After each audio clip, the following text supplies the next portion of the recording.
اوعى تتمرن قبل الفطار قبل ما تكون عارف 4 حاجات.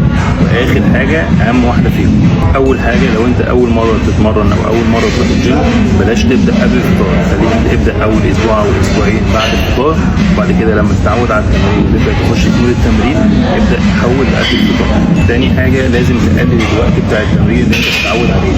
لو انت متعود تتمرن ساعتين ابدا قلل لساعه، لو انت بتبدا على ساعه ونص ابدا قلل ساعه الا ربع لغايه ما تبدا تتعود على التمرين قبل الفطار. ثالث حاجه لازم تقلل الحمل التدريبي بتاعك بنسبه 60 ل 70%، سواء لو انت بتلعب بقى كارديو او فيتنس او بتلعب تمرينات مقاومه، يعني ابدا قلل الاوزان بتاعتك بنسبه 60 ل 70%. رابع حاجه ودي اهم حاجه، اوعى تتمرن قبل الفطار لو انت عندك اي مشاكل صحيه زي السكر او الضغط او عندك مشاكل في الكلى، الامراض اللي هي بتحتاج تشرب ميه كتير. خلي بالك من ال4 حاجات دي وتتمرن قبل الفطار براحتك. وكل سنه وانتم طيبين ورمضان